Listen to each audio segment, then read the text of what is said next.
Hotspot of biodiversity में first हमने देखा था हिमालय रीजन। इसी कंटिन्यूएशन में नेक्स्ट स्टार्ट करने जा रहे हैं Indo Burma reason.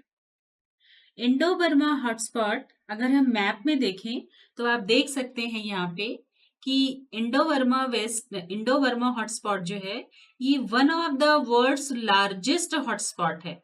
Total 36 hotspot registered है, रिकॉग्नाइज्ड है, उनमें ये लार्जेस्ट एरिया कवर करता है। आप देख सकते हैं मैप में ये जो सेवन सिस्टर्स है, सिक्किम, मणिपाल, अरुणाचल, इस साइड में आप देखेंगे असम, तो ये दिखाई देता है इंडो बर्मा हॉटस्पॉट। इसका एरिया अगर देखा जाए, लैंड एरिया, तो ये 2,373,000 किलोमीटर स्क्वायर का लैंड एरिया है।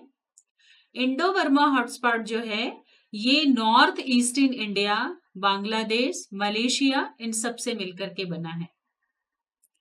इसकी अगर ज्योग्राफी के बारे में बात करें तो इस हॉटस्पॉट की ज्योग्राफी बहुत ही इनक्रेडिबल है और डाइवर्सिफाइड है। इसमें एशिया की सबसे बड़ी नदियां, उनके हरे भरे बाढ़ के मैदान और डेल्टा, इसके साथ हिमालय के जो ईस्टर्न एक्सटेंशन है, रिमोट मैसिव्स है और प्लेटूज है, ये सब भी इसमें शामिल है।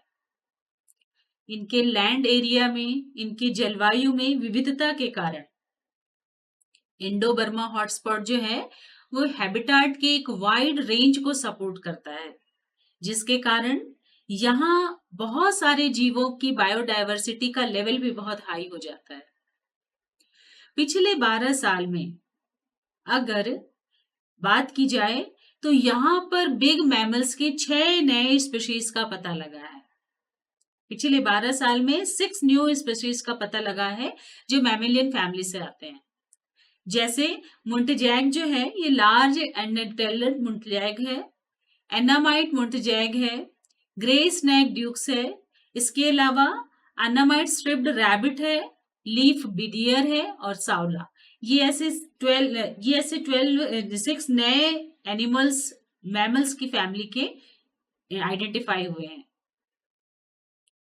यहाँ पर एंडेमिक एनिमल जो फ्रेश वाटर टर्टल है वो एक एंडेमिक एनिमल है। एंडेमिक का मतलब सिर्फ उसी एरिया पे पाए जाने वाला और कहीं भी नहीं पाया जाता। तो जो एंडेमिक फ्रेश वाटर टर्टल है ये बहुत तेजी से विलुप्ति की कगार पर है। उसका कारण क्या है? Over fishing, habitat destruction.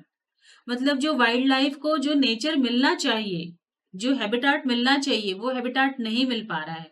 और साथ ही साथ यहाँ पर शिकारियों का इन्फ्लुएंस भी बहुत ज्यादा बढ़ गया है। इसी तरह से जो सीवियरली इंडेंजर्ड स्पीशीज हैं, ऐसे स्पीशीज जो बिल्कुल खत्म होने की स्थिति पे आ रहे हैं, वो है white eared night heron, grey crowned crocias and orange necked partridge. ये ऐसे बर्ड्स हैं, ये सभी तीनों बर्ड्स की प्रजातियां हैं जो कि 1300 बर्ड्स जो एग्जिस्ट कर रही हैं, उनमें से ये 3 ऐसे हैं जो सीवियरली एंडेंजर्ड फॉर्म पे आ गए हैं, जिसके कारण इंडो बर्मा हॉटस्पॉट में बहुत सारे थ्रेट्स जनरेट हो गए हैं। थ्रेट्स के कारण क्या है? इसका जितने हॉटस्पॉट हैं ये उनमें type 5 most endangered biodiversity region में आता है। मतलब जितने भी हॉटस्पॉट हैं उनमें से आइडेंटिफाई किया गया है कि टॉप 5 ऐसे कौन से हॉटस्पॉट हैं जो उसमें एंडेंजर्ड स्पीशीज आने चालू हो गए हैं, तो ये उसी टाइप के हॉटस्पॉट में आता है। अकॉर्डिंग टू इंटरनेशनल कंजर्वेशन के अनुसार इसमें हैबिटेट लॉस और ओवर ग्रेजिंग, ओवर एक्सप्लॉयटेशन ये मेन रीजन है।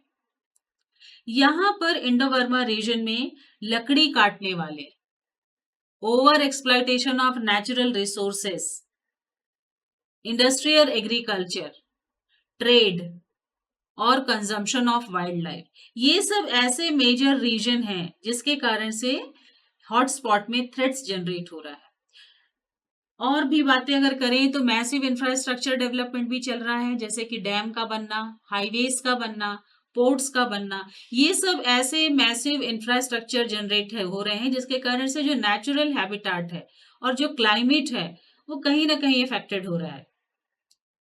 यहाँ पर Indo Burma commercial timber exploitation, मतलब लकड़ी का इतना ज्यादा एक्सप्लॉयटेशन हो रहा है कि ये डिफॉरेस्टेशन में बहुत ज्यादा हो रहा है और इसका रैंक्ड सेकंड आ गया है।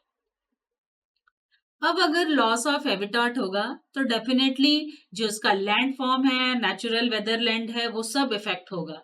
तो इसका इफेक्ट पड़ रहा है इनके लैंड फॉर्म में, इनके वेटलैंड्स में, इनके fresh water, food plain, swamp, सब में इनका असर पड़ रहा है। लार्जेस्ट ट्रेड जो है वो मैंग्रीव्स में है और वहां पर एक्वाकल्चर पॉन्ड्स हैं, बहुत ही रिवर्स हैं, डैम्ड है, ये सब यहाँ पर अफेक्ट हो रहे हैं। मैंग्रोव्स, लगून्स, मार्शेस और भी जो नेचुरल वेटलैंड स्ट्रक्चर्स हैं, जिनमें कि बहुत सारे रैमसर्स भी आ रहे हैं। रैमसर्स जो हैं वो हॉटस्पॉट्स के कोस्टल जोन वाले, ये सब्सटेंशियल कन्वर्शन में चले जा रहे हैं। तो इस तरह से ये इनका इनका ये मेन डिस्ट्रक्शन का कारण क्या है? लोग यहाँ पर चारकोल और फ्यूल वुड बिनने आते हैं, वो कलेक्ट करने आते हैं और उनके कलेक्शन के कारण ये जो नेचुरल स्थिति है, जो नेचुरल वाटर रिसोर्सेज है, रिजर्वायर्स हैं, वो सब बहुत ज्यादा बैडली अफेक्ट हो रहे हैं। तो ये था इंडो बर्मन हॉटस्पॉट रीजन।